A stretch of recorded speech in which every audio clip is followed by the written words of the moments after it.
E então, pronto, nós vamos focar-nos numa prática que para nós nos tem deixado algum desconforto ainda, portanto será a prática de problema, e depois passaremos à apresentação de um projeto que consideramos que será ou que é uma mais-valia. Então, eu vou só fazer um enquadramento muito rápido para mostrar os alunos ou o universo com que estamos a trabalhar, portanto, em termos de medidas universais. Eu não vou demorar muito nisto, mas é só para terem uma noção, se olharem, se faz favor, para o número que está em cima das barras, para terem a noção dos alunos que temos com proposta para estas diferentes medidas universais, são aquelas que são apresentadas ou privilegiadas em termos de propostas na escola, nos cursos profissionais também, portanto, encontramos este número de alunos também com as mesmas medidas. A nível das medidas seletivas temos a linha B, portanto adaptações curriculares não significativas, temos apenas um aluno este ano, e apoio psicopedagógico, portanto enquanto medida seletiva temos 2 alunos, porque depois temos alunos que são acompanhados no SPO, mas não propriamente integrados enquanto medida seletiva. Passando para a linha D, que é a tal antecipação e reforço das aprendizagens, portanto a tal atividade há pouco eu estava a referir quando fiz a questão à Idalina, é dada em trabalho efetivamente individual, e temos 6 alunos então no 11º ano, 4 no 12º, e temos neste momento já mais algumas propostas para 10º ano, mas já não tive a oportunidade de integrar aqui em tempo útil. Adaptações ao processo de avaliação interna, estou só aqui a mostrar também, e agradecia só que vissem também o número de alunos que temos, com destaque em particular para o tempo suplementar, leitura de enunciados, sala à parte, porque depois será algo que eu irei referir só muito brevemente à frente, só para terem, portanto, uma noção, também nos cursos profissionais, aqui com maior destaque para os alunos que têm dislexia, mas o tempo suplementar, leitura de enunciados, sala à parte, são também medidas ou adaptações ao processo de avaliação implementadas. Então, depois explicitarei o porquê.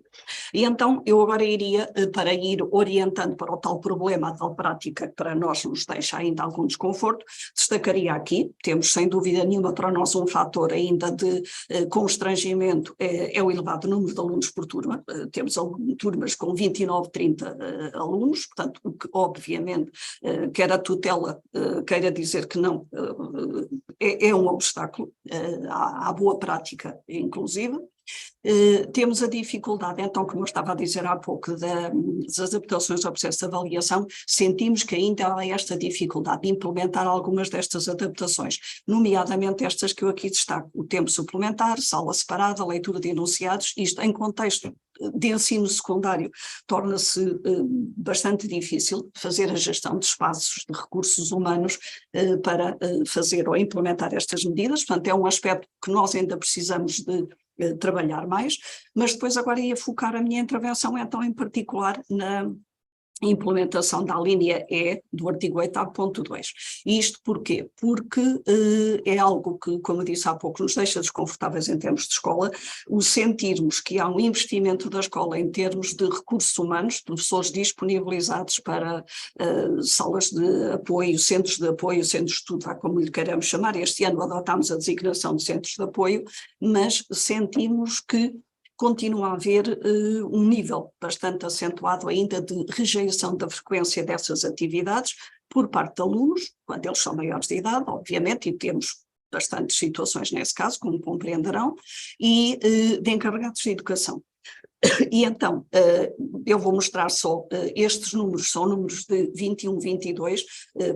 que foram aqueles que fundamentaram a decisão que eu vou depois apresentar para este ano. Sentimos, portanto, se verificarem aqui muito rapidamente, temos 11% de alunos que recusam logo à partida esse apoio que lhes é proposto, portanto, a frequência destes centros de apoio para implementar a tal medida da linha E, o apoio com foco académico, e aqueles que aceitam acabam por ser excluídos por faltas 27%, porque depois nós temos em pedagógico, definimos também um número de faltas limite que poderá ser dado e a partir daí o aluno acaba por ser retirado desse apoio. Pronto, e mesmo aqueles 62% que frequentam, nem todos frequentam com 60% de assiduidade. com 100% de assiduidade, perdão, não é? Portanto, há alguns que vão tendo algumas faltas a essas atividades de apoio. 11º ano, como veem, os valores também acabam por ser significativos, podem sempre estar a pensar, pronto, mas 63% é mais do que metade, é certo, mas para nós preocupa-nos aqueles 37%, por exemplo, de recusa ou de exclusão desses apoios. No 12º ano ainda é mais premente a situação, portanto temos apenas 36% que frequentam. Pronto, e então foi esta a nossa situação problema. E o que é que nós fizemos? Tentámos então,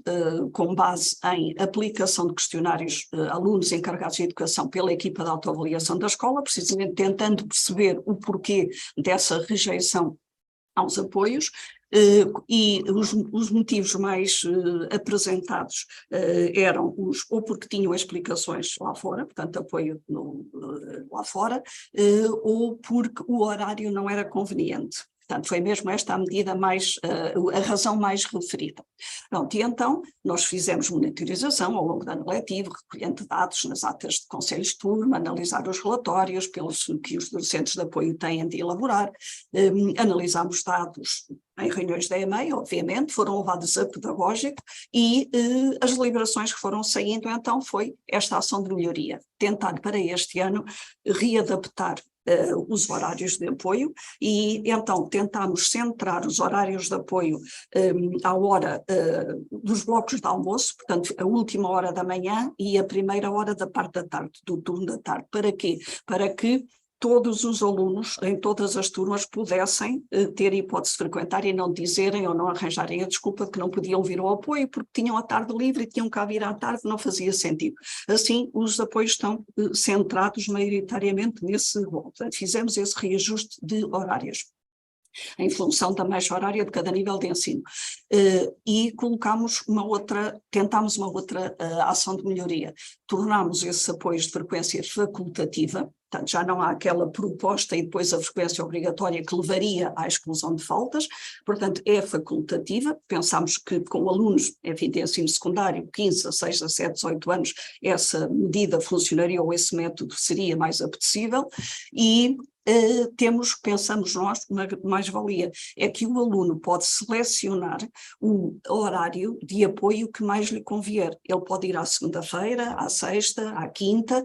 conforme entender, nas disciplinas que entender, porque temos uma oferta variada, um leque bastante variado de oferta de disciplinas. Pronto, então, pronto, peço desculpa, vou voltar ao anterior, pronto, ficaria por aqui, está bem neste momento, portanto a nossa proposta era apresentar a tal prática que para nós ainda cria algum constrangimento, e vamos ver no final deste ano letivo, fazemos depois também a monitorização e o balanço e vamos ver se conseguimos melhorar em relação a essa situação constrangedora que tínhamos em relação ao ano anterior. E vou passar a palavra então agora sim à Adelina. Boa tarde. Eu vou centrar-me unicamente nas medidas adicionais, nos alunos que têm medidas adicionais. De uma forma breve, vou dizer que no primeiro ano temos só um aluno, no segundo ano temos um também, nos cursos profissionais, no 11º temos 2 e no 12º também temos 2. Aqui deste lado temos as medidas que são implementadas, as adaptações curriculares significativas, o plano individual de transição e o desenvolvimento de competências de autonomia pessoal e social. Relativamente ao plano individual de transição, nós pertencemos a um projeto que é o Futuro Já, em que existe e que pertencem às escolas secundárias do Concelho de Leiria, em que há uma bolsa de empresas que fazem parte e que nos torna mais possível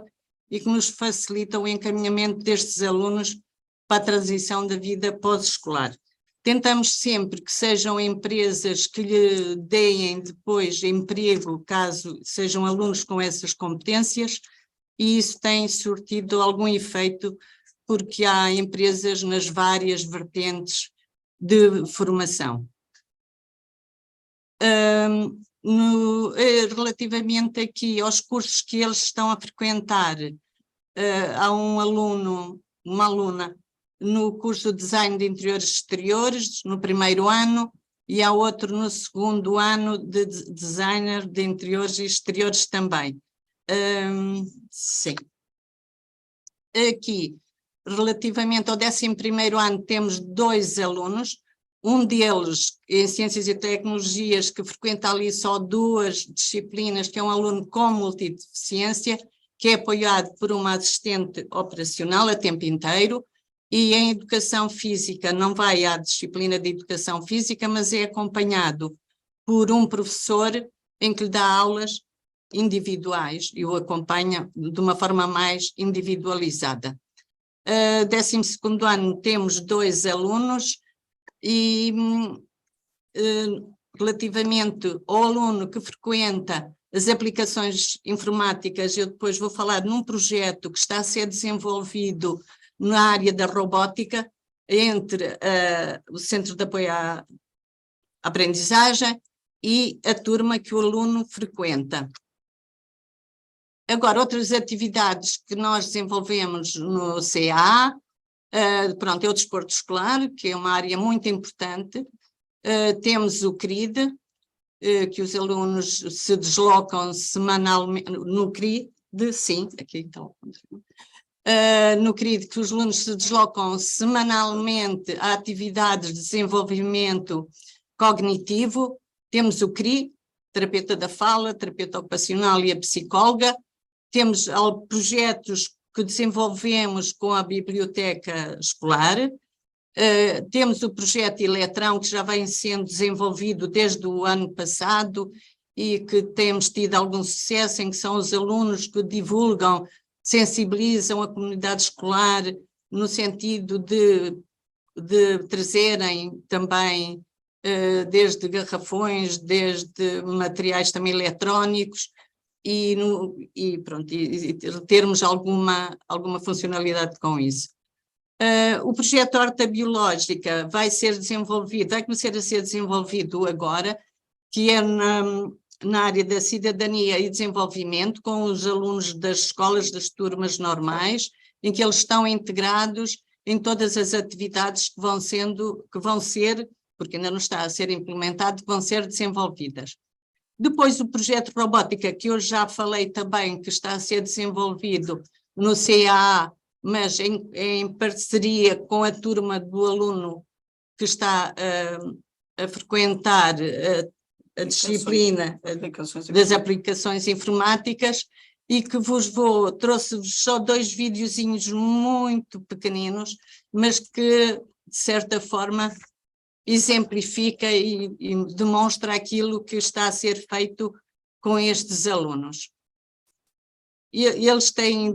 um tipo de robô, em que são eles que...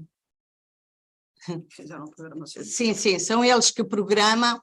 o robô no sentido de atingir determinado objetivo ou local.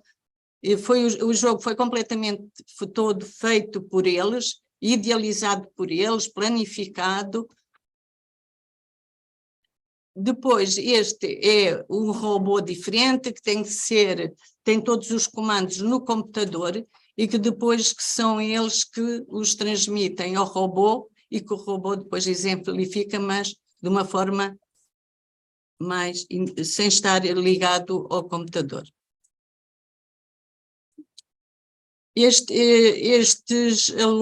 aluno, ele leva, e há uma troca de experiências entre aquilo que ele faz na sala e depois o que ele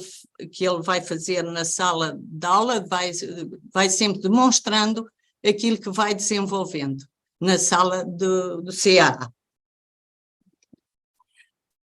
E pronto, então, feita esta apresentação daquilo que nós consideramos que é o nosso projeto, uma mais-valia, porque é esta ótima articulação entre a aprendizagem em sala de aula em contexto de turma e a integração dos restantes colegas que estão na sala do CAA, deixamos aqui para finalizar. Ainda temos em resolução, então, a tal questão da implementação das medidas, das adaptações ao processo de avaliação. Consideramos que não é fácil gerir a utilização destas sala separada, tempo suplementar, leitura de enunciados em contexto de disciplinas do ensino secundário. Continuamos ainda a sentir a tal morosidade, o tal atraso nas informações onde a chegada dos processos de 10º ano, como já disse anteriormente, mas aqui vou finalizar com algo que consideramos positivo. Este ano conseguimos estabelecer contacto com docentes de educação especial ou com elementos da direção de escolas de origem. Era algo que eu me tinha comprometido o ano letivo anterior, não sei se recordarão destas intervenções, e fizemos, e quer a nível presencial, numa das escolas, por telefone, por e-mail, e achamos que foi muito útil, portanto foi uma mais-valia para terminarmos com um aspecto positivo que consideramos que estamos a implementar. Portanto, peço mais uma vez desculpa se trabalhámos ao lado daquilo que era previsto para esta sessão, mas de acordo com foi a interpretação que fizemos com o e-mail que nos foi enviado, de selecionarmos então uma prática que ainda pudesse ter algum constrangimento e um projeto que consideramos que é positivo. E foram então as nossas prestações para hoje, os nossos contributos. Posso